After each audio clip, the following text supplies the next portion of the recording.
Bien-aimés dans le Seigneur, je vous salue au nom puissant de notre Seigneur Jésus-Christ. Dieu vous aime, chers frères et sœurs, Dieu nous aime beaucoup. C'est pour cela qu'il nous donne encore ce temps de grâce, cette année nouvelle, pour que nous puissions de plus en plus avancer vers la vie, avancer vers la profondeur de l'être de Dieu, en développant évidemment une communion avec lui, une communion qui nous donne l'assurance, une communion qui nous donne vraiment cette grâce, cette conviction que quel que soit ce qui arrivera dans le temps, au fil du temps, dans le temps de la fin, que nous n'avons rien à craindre parce que le Seigneur est avec nous, il est notre refuge, parce que nous avons développé une relation avec lui, parce que nous avons répondu à son amour par l'amour. Alors vraiment, chers frères et sœurs, Dieu vous aime. Aujourd'hui, je voulais vous parler d'un sujet que j'estime important et qui se rattache à tout ce que je suis en train de développer depuis ces derniers temps sur la fin du temps. Le sujet concerne le pape. Donc, le thème du sujet, c'est que le pape François serait-il l'antéchrist dont parle la Bible? Le pape François serait-il l'antéchrist dont parle la Bible? Pourquoi je développe ce thème? C'est vraiment pour apporter la paix, la lumière dans le cœur de tous les chrétiens, particulièrement les catholiques. Je pense que c'est très important que nous puissions toujours revenir à la Bible pour comprendre des choses et non pas nous laisser embarquer par les on-dit, les gens qui pensent, les gens qui développent une théorie, les gens qui développent une pensée, qui le mettent sur le marché et puis directement nous pensons que c'est la vérité. Non, la vérité c'est la parole de Dieu. Et c'est sur base de la parole de Dieu que nous allons répondre à cette question. Vous avez sûrement entendu comme moi ces derniers jours une vidéo qui a circulé et qui parlait de l'arrestation du pape François. Ce n'est pas la première vidéo. Déjà au mois de mars de 2020, il y avait une autre vidéo aussi qui avait circulé et qui parlait de l'arrestation du pape François. Et les gens qui ont tourné cette vidéo, qui l'ont mis sur Facebook, sur YouTube, sur WhatsApp, se disent des chrétiens, parce qu'ils disent dans leurs vidéos que nous sommes des chrétiens. Ils se disent des chrétiens et ils font quelque chose d'abominable devant Dieu et devant les hommes. Aller raconter gratuitement des choses pour nuire à la réputation de quelqu'un, mais derrière la réputation du pape, pour nuire à la réputation de l'Église catholique. Hein, voilà, il est arrêté pour trafic des humains, hein, pour pédophilie, pour ceci, cela. C'est vrai, on a eu des problèmes de pédophilie dans l'Église, mais faut-il généraliser? On a eu des problèmes de pédophilie dans des familles, faut-il généraliser? Chers frères et sœurs, les temps sont graves et ce sont des indices qui doivent attirer notre attention pour ce temps dans lequel nous vivons. Les indices, il y aura de faux. La parole de Dieu le dit, nous allons l'écouter. Il y aura de faux prophètes, des gens qui vont s'élever en faisant circuler de fausses vérités, simplement pour diriger le peuple de Dieu vers la ruine. Alors, voilà pourquoi la parole de Dieu attire notre attention à l'éveil. Soyez éveillés. Faites attention, soyez vigilants à tout ce que vous recevez dans les images sur YouTube, Facebook, WhatsApp ou encore par d'autres moyens, n'est-ce pas, de médias. Soyez vigilants. Jésus lui-même nous a demandé d'être vigilants. Alors donc, la question principale que je vais développer aujourd'hui, c'est par rapport à tout ce qui se dit. Vous avez sûrement entendu parler dans beaucoup de messages, beaucoup de vidéos, des gens qui pour parler de l'Antéchrist dans le fin de temps et qui ont associé, n'est-ce pas, l'Antéchrist au pape, particulièrement le pape François. Pour plusieurs raisons. D'abord, parmi les raisons, il y a toutes les prophéties qui ont été faites sur le pape. Je ne sais pas s'il faut appeler ça des prophéties, mais en fait, c'est ça, j'ai lu dans un livre, Prophéties sur le pape. Donc, les prophéties qui ont été faites sur le pape, vous savez que chaque pape, dans les prophéties de Nostradamus, il désigne chaque pape avec une image particulière. Donc, l'olivier, par exemple, on l'attribue à Benoît XVI, et puis les Romains, on l'attribue, n'est-ce pas, au pape François. Et après le Romain, il n'y a plus rien. Donc, ça donne l'impression que, et après le pape François, donc, c'est la fin de tout. Voyez-vous? Ça, c'est dans les prophéties de Nostradamus. On voit dans d'autres livres qui parlent aussi, qui commentent ce genre de prophéties, toujours ces choses-là. Alors, le fait que le pape François, quand il a été élu pape, la première parole qu'il a dite, n'est-ce pas, il s'est présenté comme l'évêque de Rome, dont les Romains, qui correspond au règne du pape, n'est-ce pas, les Romains. Alors donc, les gens associaient cela. On a commencé à surveiller le pape François, ses discours et tout le reste. Un homme libre, un homme qui est franc, qui dit ce qu'il pense, qu'on soit d'accord avec ou pas, mais moi ce que je dis, c'est qu'il dit ce qu'il pense. Ce n'est pas quelqu'un qui est hypocrite. Il dit ce qu'il pense. Et ça, c'est une qualité. Qu'on soit d'accord avec ou pas. Il y a des choses, parfois, oui, on n'est pas d'accord, mais il dit ce qu'il pense. Donc, on le connaît, on connaît sa pensée. On connaît sa pensée. Il n'est pas double. Et ça, c'est important de le souligner. Et à cause de sa nature, c'est quelqu'un de séduisant parce qu'il est souriant, il est social, il est humain, dit-on, et tout le reste. Et donc, ces qualités-là peuvent être aussi, n'est-ce pas, un élément de séduction. Et la Bible parle de séduction, les gens ils vont beaucoup séduire. Alors donc, on utilise tous ces éléments-là.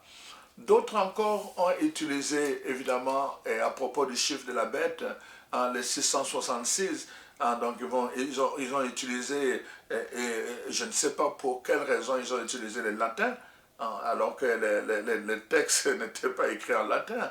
À l'époque, c'était écrit en grec. Pourquoi ils ont utilisé de compter en latin? Et donc les 670, donc le Vicarius, donc Christi. Donc, alors ils ont commencé à compter les lettres, n'est-ce pas, qui composent ces mots-là, vicaire du Christ. Ils ont compté ça en latin pour en arriver au chiffre 666. Donc, voyez-vous un peu des sortes de faussetés qui ont été pendant longtemps soutenues et enseignées dans certaines églises pour parler, évidemment, pour mettre en accusation non seulement le pape, mais aussi pour, n'est-ce pas, condamner l'Église catholique que certains ont qualifié de Babylone la Grande. Quoi qu'il en soit, moi, je voulais vraiment, avant de répondre à cette question, examiner la parole de Dieu. Avant d'examiner la parole de Dieu, je veux dire que la notion d'antéchrist n'est pas seulement l'Église, l'accepte, et l'Église en parle aussi de façon officielle dans les catéchismes de l'Église catholique. Voici ce qui est écrit. Donc ici, je voulais souligner, je vais revenir peut-être donner un enseignement là-dessus sur la pensée de l'Église qui prône aussi le retour du Christ. Quand nous parlons du retour du Christ, les gens disent qu'on est une secte. L'Église catholique prône le retour du Christ, qu'il appelle l'avènement. Voici, donc, le catéchisme de l'Église catholique au numéro 675. L'épreuve ultime de l'Église. Avant l'avènement du Christ, l'Église doit passer par une épreuve finale qui ébranlera la foi de nombreux croyants. La persécution qui accompagne son pèlerinage sur la terre dévoilera le mystère d'iniquité sous la forme d'une imposture religieuse apportant aux hommes une solution apparente à leurs problèmes au prix de l'apostasie de la vérité. L'imposture religieuse suprême est celle de l'antichrist, c'est-à-dire d'un pseudo-messianisme où l'homme se glorifie lui-même à la place de Dieu et de son Messie venu dans la chair. L'Église parle du retour du Christ, l'Église parle de temps difficiles, de la persécution de croyants, des temps de la tribulation, voyez-vous, de ce qu'on appelle la grande tribulation. L'Église parle, n'est-ce pas, d'une forme d'imposture religieuse qui va être dirigée par celui que l'Église appelle l'Antichrist, dont le but, n'est-ce pas, est un pseudo-messianisme. Voyez-vous? Donc, l'enseignement que nous donnons sur la fin des temps, ce n'est pas une invention de nous-mêmes, c'est la pensée de la Bible qui en parle, mais l'Église aussi en parle. L'Église aussi en parle, chers frères et sœurs. Donc, on mène parfois des discussions inutiles. Moi, je dis tout le temps aux gens, c'est mieux d'abord d'aller consulter la parole de Dieu et pour voir est-ce que ce qu'on dit est faux. Et deuxièmement, c'est mieux d'aller consulter aussi le document de l'Église.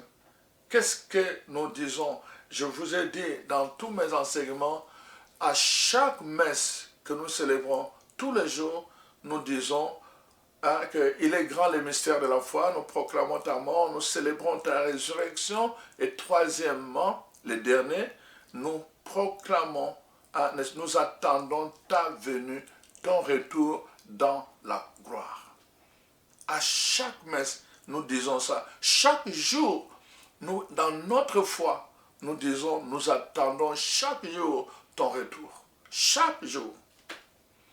Donc, ou bien on y croit, ou bien on n'y croit pas, ou bien c'est juste des paroles qu'on fait par habitude, ou alors on est habité par ces paroles.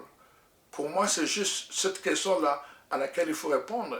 Ou bien on croit, ou bien on ne croit pas, ou on est habitué, ou encore on est habité par la vérité de ces paroles que nous attendons ton retour dans la gloire. Alors, si on est habité par la vérité de cette parole, donc ce que nous venons d'entendre, l'Église dit dans les catéchismes de l'Église catholique, et ce que je veux montrer dans la parole de Dieu, donc c'est une vérité qui fait partie de la vie de conviction que tout croyant, et que catholique en particulier, devait accepter. Ce n'est pas une affaire de secte, ce n'est pas une affaire d'inventer quelque chose en particulier, mais nous devons vraiment nous mettre à cela. Alors maintenant, pour répondre à la question fondamentale, le pape François serait-il l'antéchrist dont parle la Bible? Alors nous allons d'abord comprendre qu'est-ce que l'antéchrist. Qu'est-ce que l'antéchrist? Nous allons nous baser sur la parole de Dieu. L'apôtre Paul, n'est-ce pas, lit étroitement l'apparence, la révélation, la manifestation de l'antéchrist d'une part, avec le retour du Christ. Pourquoi? Car la manœuvre finale de Satan, n'est-ce pas, avant le retour du Christ, sera de révéler l'antéchrist. Alors, mais nous savons aussi que le but du retour du Christ est d'instaurer le royaume de Dieu.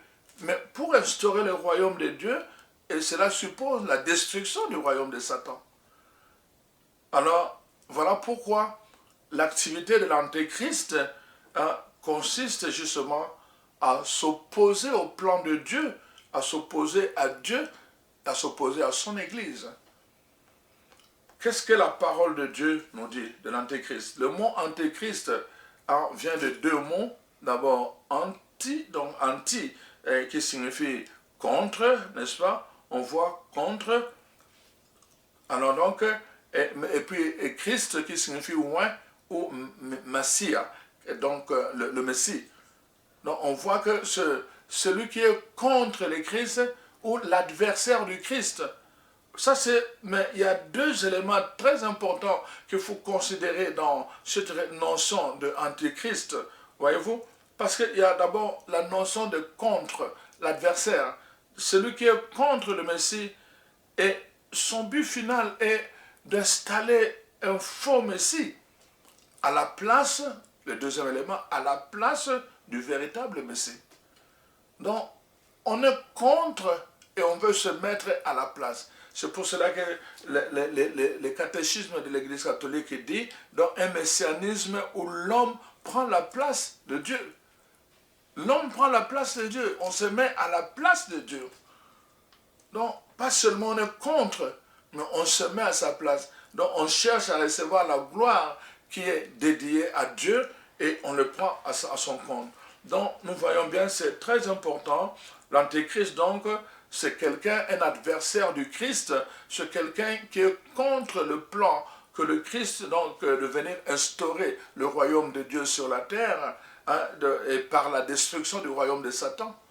Donc, l'antéchrist est là pour s'opposer à ce plan de Dieu. Et il veut pas seulement s'opposer contre, mais il veut aussi prendre la place, se mettre à la place de Dieu. Nous allons voir, il va chercher le but final, que le peuple puisse l'adorer. Et la Bible dit, nombreux sont ceux qui vont l'adorer. Alors que c'est Dieu seul qu'on devrait adorer, qu'on doit adorer. Donc il va prendre la place de Dieu. Il va combattre Dieu pour prendre la place de Dieu. Deux éléments très importants quand on regarde, donc quand on veut comprendre l'antéchrist pour répondre à cette question, est-ce que le pape François serait l'antéchrist? Donc il doit être d'abord contre un adversaire de Jésus-Christ, le Messie, et deuxièmement, n'est-ce pas, il doit chercher à prendre sa place. Alors donc, voici maintenant, la parole de Dieu nous montre, nous allons lire trois textes importants qui nous parlent de l'antéchrist. Nous voyons d'abord Jésus lui-même dans l'évangile de Matthieu chapitre 24. Je reprends le verset 5 et le verset 24. Le verset 5 dit ceci.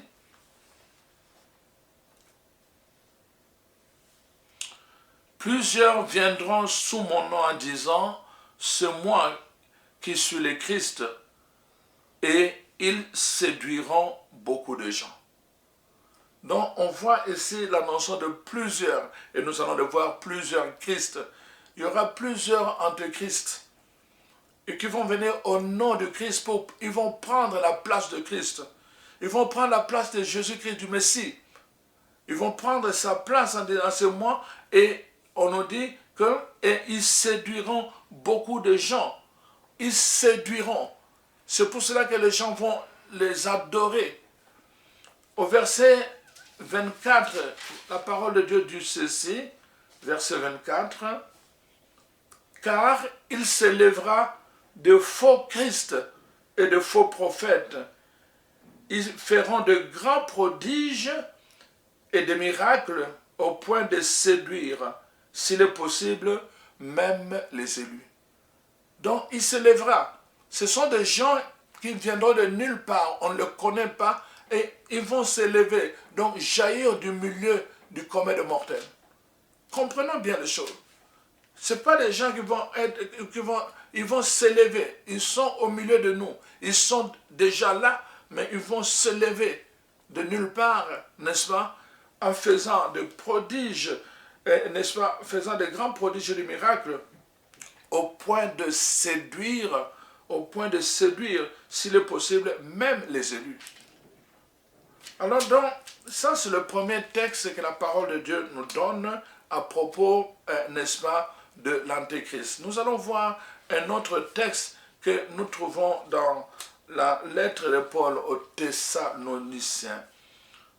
Voici ce que Paul dit. Pour ce qui concerne l'avènement de notre Seigneur Jésus-Christ, c'est-à-dire que le retour de Jésus et notre union avec lui, nous vous prions, chers frères, de ne pas vous laisser facilement ébranler dans votre bon sens et de ne pas vous laisser troubler, soit par quelques inspirations, soit par quelques paroles ou par quelques lettres qu'on dirait venir de nous. Vous voyez toujours la falsification, comme si le jour du Seigneur était déjà là. Que personne ne vous séduise d'aucune manière, car il faut que l'apostasie soit arrivée auparavant. Voyez-vous, quand nous parlons de fin des temps, nous parlons de tous ces signes que le Seigneur, la parole de Dieu nous donne. Il y a des signes. Donc on sait voir qu'il y a telle chose qui est arrivée, telle chose qui est arrivée, et puis après l'apostasie, nous sommes dans ce temps de l'apostasie. Il faut d'abord que l'apostasie soit arrivée auparavant et qu'on ait vu apparaître l'homme du péché, le fils de la perdition, l'adversaire qui s'élève au-dessus de tout ce qu'on appelle Dieu. C'est l'adversaire qui s'élève au-dessus de tout ce qu'on appelle Dieu et de ce qu'on adore. Il veut être adoré, chers frères et sœurs, jusqu'à s'asseoir dans le temple de Dieu, se proclamant lui-même Dieu. Oh mon Dieu! Chers frères et sœurs, c'est important que nous comprenions ces choses-là. La parole de Dieu, il y aura un temps d'apostasie. Les gens vont renier leur foi. Ils vont renier leur foi par peur. Nous allons voir, c'est-à-dire qu'à un moment donné, quand nous allons voir la caractéristique, n'est-ce pas, de l'Antéchrist. Remarquez deux éléments ici. La parole de Dieu nous dit ceci, qu'il y a un Antéchrist, mais il y a aussi plusieurs Antéchrists. Il y en a plusieurs, c'est-à-dire, en d'autres termes, au cours de l'histoire, comme dit la parole, comme dit le catéchisme de l'Église catholique, au cours de l'histoire s'est manifesté beaucoup de mouvements messianiques, où les gens ont dit, voilà, le Messie est arrivé, ou voilà, le Messie est là, le Messie a fait, oh, je suis le Messie, et les gens se sont proclamés pour être des Messies au cours de l'histoire, au fil des temps. Mais à la fin des temps, ça sera le tour de l'Antéchrist lui-même. Les autres, c'était des Antéchrists et le faux prophète. Mais va arriver l'Antéchrist et le faux prophète. Un Antéchrist et un faux prophète à la fin des temps, qui vont avoir un pouvoir extraordinaire, de sorte qu'il y aura l'apostasie, c'est-à-dire les gens qui vont renier leur foi. Waouh! C'est important de le savoir. Alors donc, ce que nous sommes en train de voir ici, c'est important parce que nous voyons ce que la parole de Dieu nous montre, que ça pourra être vraiment très très dangereux en ce temps-là si nous ne faisons pas attention dans la façon de nous conduire. Donc l'apôtre Paul nous met en garde contre, en disant que personne ne vienne vous parler de cela en disant qu'il est ici. Jésus lui-même avait dit que personne ne vienne vous dire que voilà, c'est là, c'est ici, c'est là, ne le suivez pas. Voici, il y a des signes. Vous allez voir des signes. Quand vous verrez ces signes-là, relevez la tête. Prenez la position de l'éveil. Réveillez-vous. Ne soyez pas distraits, soyez vigilants. Parce qu'il viendra comme un voleur. Vous ne pouvez pas attendre un voleur. Il ne s'annonce pas. Mais vous devez barricader votre maison. Vous devez mettre la sécurité dans votre maison, vos portes, de sorte que s'il arrive, vous soyez capable de l'identifier. C'est ça que la parole de Dieu nous dit. Nous n'enseignons pas, nous ne sommes pas en train de prêcher la peur. Au contraire, nous prêchons la vigilance. Moi qui vous parle, je ne peux pas vous dire avec exactitude quand cela arrivera. Mais une chose est là, que la parole de Dieu nous donne des signes auxquels nous devons être attentifs, sauf si vraiment nous sommes de mauvaise foi. Ça n'a rien à voir avec la peur. Tout ceci a été mis parce que Dieu nous aime. Rappelez-vous ce que Pierre a dit, si Dieu tarde à exécuter son plan, c'est pour nous donner la chance de nous sauver, par amour. Ce n'est pas une question de peur, c'est une question d'amour, que Dieu nous donne des signes pour que nous puissions comprendre que le souci de Dieu, c'est que ses enfants puissent être extraits de ce système des humains qui essaient de se glorifier eux-mêmes en mettant Dieu de côté et en voulant prendre la place de Dieu. Voilà donc ce que nous dit la parole de Dieu. Alors, maintenant, nous avons aussi dans la première lettre de Jean, au chapitre 2, verset 18, voici ce que Jean dit des antéchrists. Petits enfants, c'est la dernière heure. Et comme vous avez appris qu'un antéchrist vient, il y a maintenant plusieurs antéchrists. Par là, nous connaissons que c'est la dernière heure. Par là, nous connaissons par ces signes, par la présence de l'antéchrist, par la présence de plusieurs antéchrists, nous connaissons que c'est la dernière heure. Et il ajoute, ils sont sortis du milieu de nous, mais ils n'étaient pas de nôtres, car s'ils eussent été de nôtres, ils seraient demeurés avec nous. Mais cela est arrivé afin qu'il fût manifesté que tous ne sont pas de nôtres. Ils vont être dans notre monde, ils vont évoluer avec nous, mais après ils vont se distinguer par leur méchanceté, ils vont se distinguer par leur ruse, n'est-ce pas, pour pouvoir amener la plus grande partie du peuple de Dieu vers la perdition. Voici ce que nous dit justement la parole de Dieu par rapport, n'est-ce pas, à l'antéchrist. Donc, deux notions de l'antéchrist que nous venons de souligner, l'antéchrist au singulier et les antéchrists au pluriel. Alors donc, c'est important de comprendre cela. Donc, au cours de l'histoire, on a vu nombre de personnes qui se sont, n'est-ce pas, dirigées comme des antéchrists. Ils sont apparus, n'est-ce pas, et se sont manifestés. Alors, quand nous parlons de l'antéchrist, nous devons comprendre cela dans deux aspects différents. Je vous ai parlé d'abord, n'est-ce pas, la compréhension de l'antéchrist, c'est qu'il est contre, et deuxièmement, il veut être à la place de véritable Messie. Donc, je vous ai dit aussi qu'il y a deux acceptions sur le Messie, au singulier et au pluriel. Il y a un antéchrist, au singulier, et il y a des antéchrists au pluriel. Maintenant, je voulais vous faire comprendre, l'antéchrist peut, n'est-ce pas, fonctionner sous forme d'un système, mais il peut aussi fonctionner sous forme d'une personne. Et c'est très important que nous puissions nous en rendre compte. Par exemple, à l'époque de Jésus, Jésus est le Messie qui est venu. Mais qui a joué le rôle de l'antéchrist? Mais c'est un système religieux. C'est tout un système. Ce sont le grand prêtre, le pharisien, et qui étaient là bien installés dans leur système et qui ne voulaient pas donner la place à Jésus. Ils ne voulaient pas de Jésus. Ils les pillaient partout où il allait. Partout où il allait enseigner, ils envoyaient des gens pour aller le piller afin de l'accuser. Ils étaient manifestement contre le Messie Jésus. Et parce qu'ils voulaient prendre sa place. Ils ne voulaient pas que Jésus soit reconnu. Ils voulaient prendre sa place. Voyez-vous, les deux notions. Mais c'était un système religieux. Le grand prêtre, n'est-ce pas, et les pharisiens. Et ce sont eux qui ont tué Jésus. Parce qu'ils ne voulaient pas de lui. Ça, c'est l'antéchrist. C'est l'esprit d'antéchrist. Un système. Voyez-vous, chers frères et sœurs, donc, c'est tout un système qui a fonctionné comme l'antéchrist. C'est ça que je vais vous faire comprendre. Donc, faites attention, parce qu'il peut se présenter comme un système dans notre monde aujourd'hui. Un système, on va dire, l'ONU, c'est un système. Voyez-vous?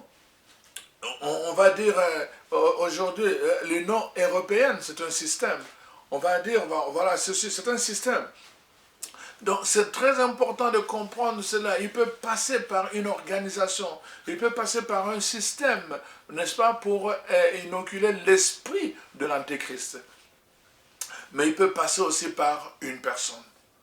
Nous savons, n'est-ce pas, que, par exemple, la parole de Dieu nous montre depuis la bénédiction que Jacob donnait à ses enfants, que quand il est arrivé à Dan, n'est-ce pas, quand vous prenez le livre de Genèse, dans le dernier chapitre, la bénédiction qu'il donne dans le chapitre 49, Donc, vous voyez, et en fait, comment Jacob bénit, n'est-ce pas, ses enfants. Alors, voilà, au verset 16, voici Dan. Dan jugera son peuple comme l'une des tribus d'Israël. Dan sera un serpent sur le chemin, une vipère sur le sentier, mordant les talons du cheval pour que les cavaliers tombent à la renverse. Voyez-vous? Donc il sera comme un serpent, il sera comme une vipère pour mordre afin que l'autre tombe à la renverse. C'est exactement ce que fait Satan. Nous savons que depuis le commencement, Satan est identifié à un serpent, n'est-ce pas? Et nous savons aussi que dans les livres d'Apocalypse, à la fin, Satan est encore identifié à un dragon. Alors on peut considérer vraiment que donc Dan, de la descendance de Dan, va naître justement celui qui va renverser comme un serpent. Donc plusieurs interprètes pensent justement que comment le personnage de l'Antéchrist sera du sang de Dan. On pense qu'il est passé évidemment par le sang allemand, qui est passé par certaines royautés qui sont installées aujourd'hui. Alors, je ne donne pas les détails là-dessus. Donc, mais c'est important que vous puissiez comprendre cela pour ne pas tomber dans le piège des gens qui veulent nous distraire en pointant quelqu'un. Alors que parfois il y a tout un système, et que vous allez voir d'ailleurs que ça ne peut être que ce système, même s'il y a une personne qui chapeaute cela, mais c'est un système qui doit avoir une certaine puissance pour répondre aux caractéristiques de l'Antéchrist. Quelles sont donc une personne dont je dis ça peut être un système religieux ou politique, mais ça peut être aussi une personne donc qui agira comme un dirigeant extrêmement maléfique et puissant. Extrêmement maléfique et puissant, qui cherchera à dominer la race humaine pendant une brève période. Donc nous voyons déjà que ça peut prendre une forme de gouvernement. Voyez-vous? Alors regardons les caractéristiques de l'Antéchrist que donne la parole de Dieu. Dans Jean 1, chapitre 2, verset 19, 1 Jean 2, 19, 1 Jean 2, 19, voilà ce qui est dit. Donc, il fera partie du peuple de Dieu, mais sans lui appartenir. Donc, ils sont sortis du milieu de nous, mais ils n'étaient pas des nôtres, dit la parole de Dieu. Donc, ils vont se révéler en temps voulu. En temps voulu, ils feront partie du peuple de Dieu.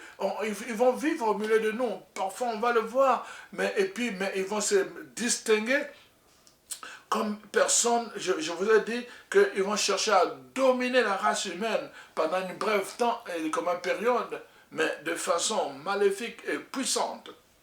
Dans 1 Jean 2, verset 22, la parole de Dieu dit « La caractéristique de l'Antéchrist, c'est qu'il niera que Jésus est le Messie.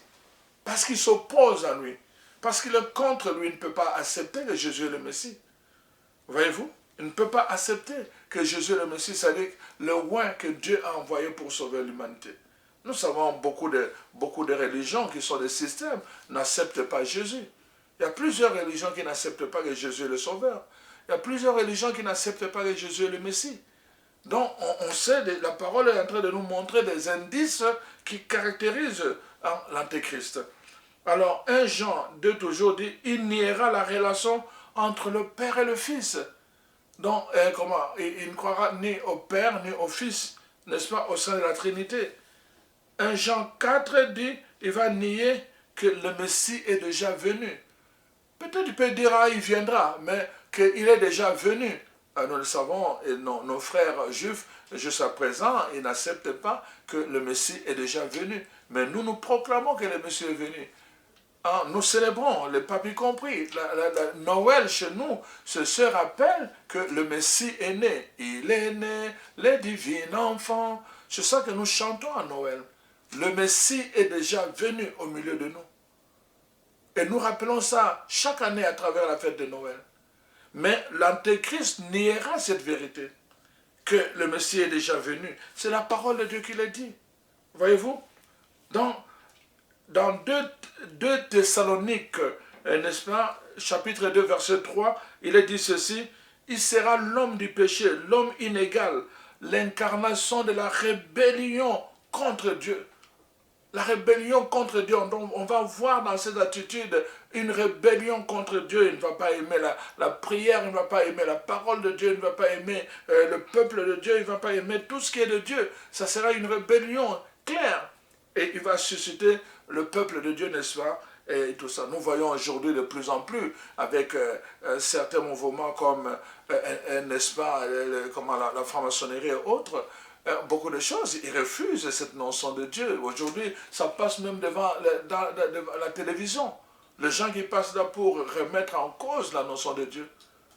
Donc, ne soyons pas distraits, chers frères et sœurs, de la vérité. Ne soyons pas distraits en fixant notre regard ailleurs. Les indices sont là, la parole de Dieu nous donne des indices pour reconnaître le système qui va véhiculer l'esprit de l'Antéchrist.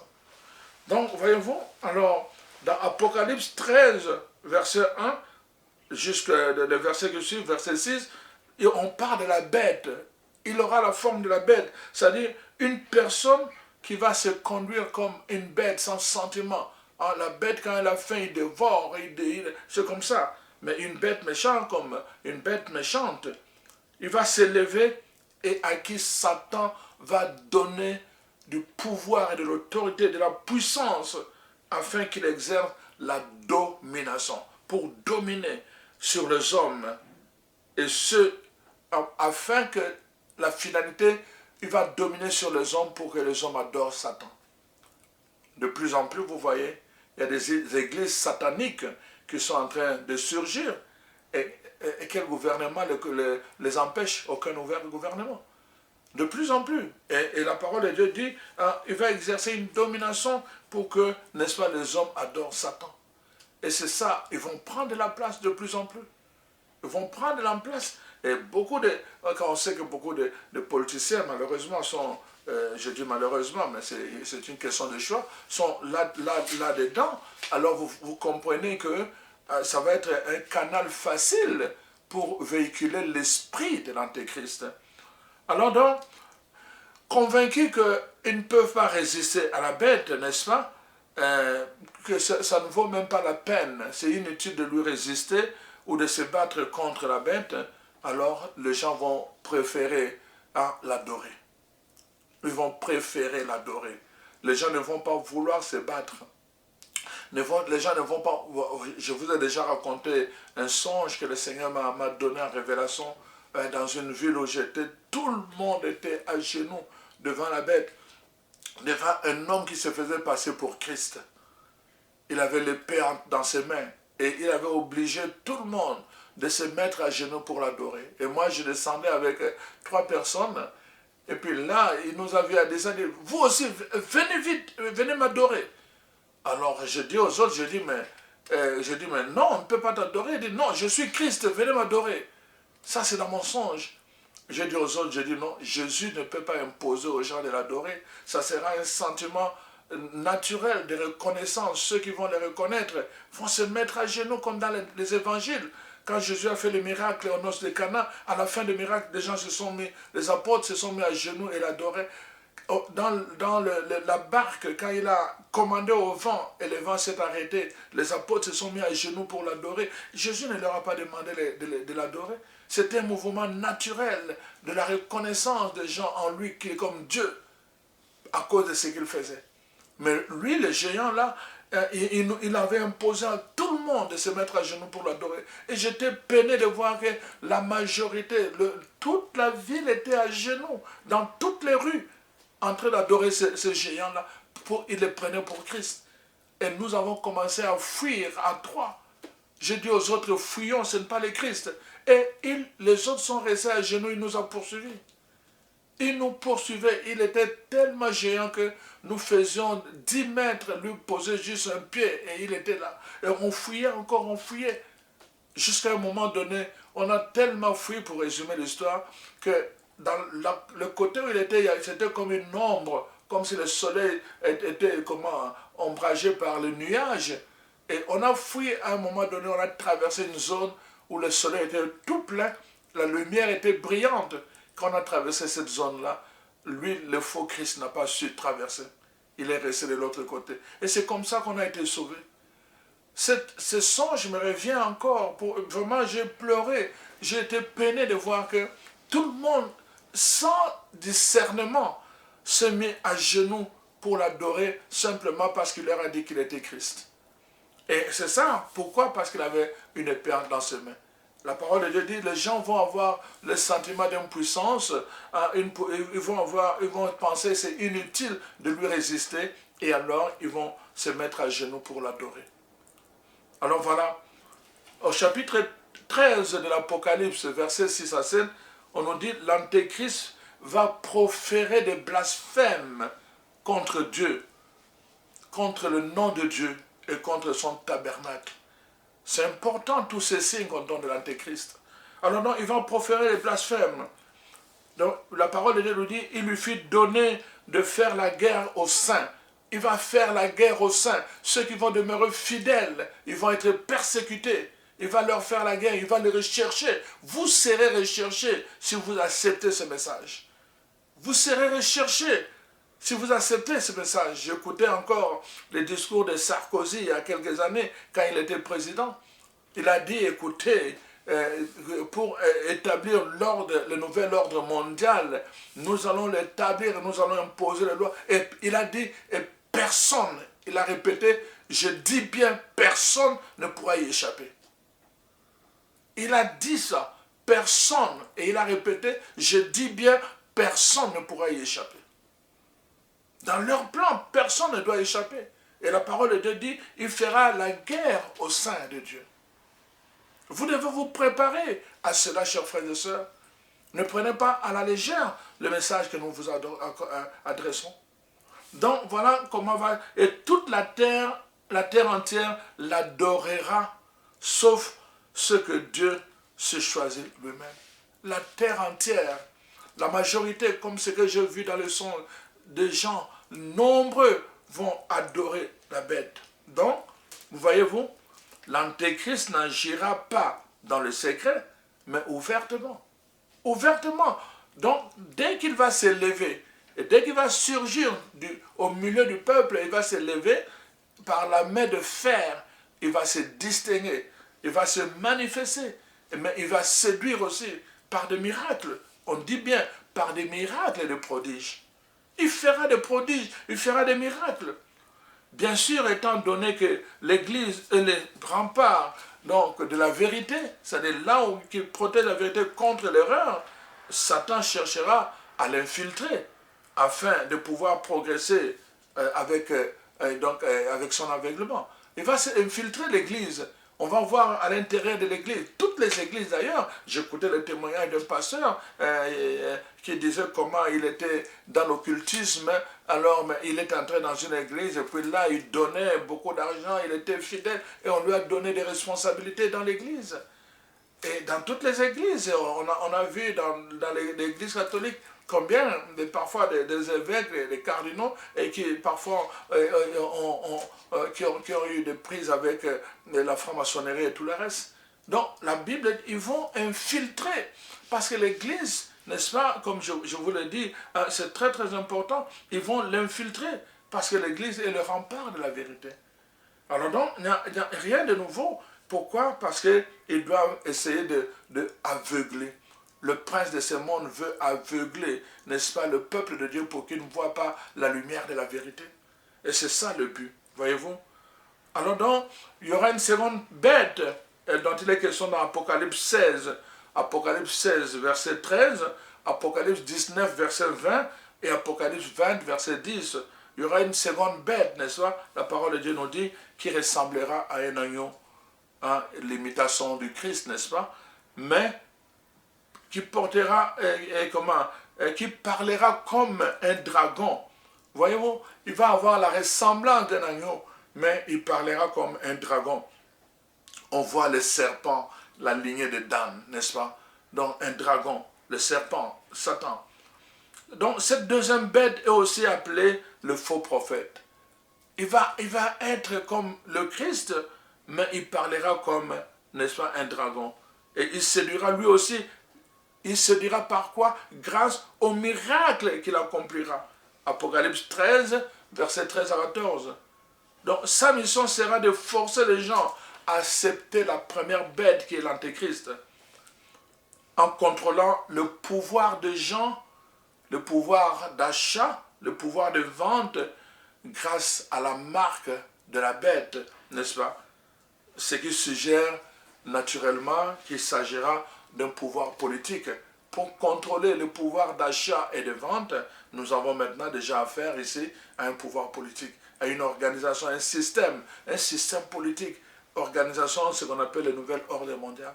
Alors donc, je pense que c'est très important, chers frères et sœurs. Maintenant, après toutes ces explications, je vous pose vous la question, est-ce que le pape François répond à ces critères? Hein? L'Antéchrist, on va le connaître par la séduction, non pas par le sourire, mais par les miracles, par des prodiges. Il va refuser que Jésus, le Messie, est déjà venu. Il va refuser que le Messie est là. Il va agir contre le Messie. Non, chers frères et sœurs, soyons honnêtes, soyons vrais, soyons authentiques. Même si nous n'acceptons pas ce pape, mais le péché, c'est de parler du mal de quelqu'un qui n'est pas dans quand on n'est pas dans la vérité, quand on n'est pas sûr des choses. La parole de Dieu ne nous permet pas de l'identifier de cette façon-là. Parce que nous voyons vraiment le pape aujourd'hui. Quelle est vraiment l'autorité du pape sur le monde? Il peut dire une chose aujourd'hui. Qui écoute? Qui écoute les papes aujourd'hui? Franchement, là, disons les choses vraies. Qui écoute les papes? Que les papes disent qu'il faut s'abstenir d'avoir des relations avant le mariage. Qui va l'écouter? Qui l'écoute? Donc, mais celui-là, la parole de Dieu dit, il aura un pouvoir contraignant. Contraignant, il va surveiller. Il aura le moyen de surveiller. On sait aujourd'hui, avec tous les systèmes, n'est-ce pas, de cellulaire, de tout ça, on peut te localiser où tu es, qu'est-ce que tu fais. Aujourd'hui, c'est très facile. Donc, ils auront le pouvoir de surveiller avec comment je vais dire, la technologie à la pointe que nous avons aujourd'hui. Ils pourront avoir ce pouvoir-là. Donc, si nous fixons notre regard vers le pape François, à cause de toutes ces prophéties-là, nous risquons d'être à côté et ne pas être vraiment attentifs au vrai, n'est-ce pas, au vrai antéchrist qui va venir. C'est important, chers frères et sœurs, je voulais juste attirer votre attention là-dessus. N'adhérons pas à n'importe quoi, ne croyons pas à n'importe quoi parce que les gens le disent. Soyez fiers de votre foi, mais soyez aussi vrais dans votre foi. Dans la vérité, marchez dans la vérité de la parole de Dieu. Et prions pour ces pasteurs, toutes ces personnes qui ont une responsabilité, que le Seigneur, vraiment qu'ils restent fidèles à Dieu jusqu'à leur fin. Nous avons la responsabilité de prier pour ce pape. Nous avons la responsabilité de prier pour les évêques, de prier pour les pasteurs. Partout dans le monde, ceux qui, n'est-ce pas, essayent de propager la bonne nouvelle et qui amènent des âmes à Jésus-Christ. Nous avons la responsabilité de prier pour eux. Ne nous distrayons pas. Même si nous savons qu'il y en a qui vont justement s'élever et prendre part aux organisations du système du nouvel ordre mondial, mais nous devons être vigilants. Soyez vigilants. Soyez vigilants. Le pape François ne fait pas de prodiges et il ne fait pas de miracles non plus. Alors donc, ce n'est pas juste cela. Mais donc on a dit, la première chose, il doit combattre le Christ. Il doit combattre le Christ. Donc il ne répond pas à ces critères-là pour vraiment qu'on puisse le désigner dans la catégorie des antéchrists. Donc voilà le message que je voulais vous partager aujourd'hui. Vraiment, je prie Dieu qu'il nous donne vraiment la lumière d'abord de fixer notre regard sur le Christ lui-même. Que nous soyons imprégnés vraiment de la présence du Christ, que nous puissions développer une intimité avec Jésus-Christ. Nous n'aurons même plus peur. Le Saint-Esprit lui-même nous révélera en ce moment-là vraiment le visage et le faux de l'Antéchrist. Alors, chers frères et sœurs, vraiment, soyez bénis dans le nom de Jésus-Christ, notre Messie. C'est lui, le Messie. C'est lui que Dieu a envoyé pour sauver l'humanité. C'est en lui que nous croyons et c'est lui que nous prêchons. Alors soyez bénis en son nom et que son sang précieux puisse vous protéger en ce temps de la pandémie. Amen.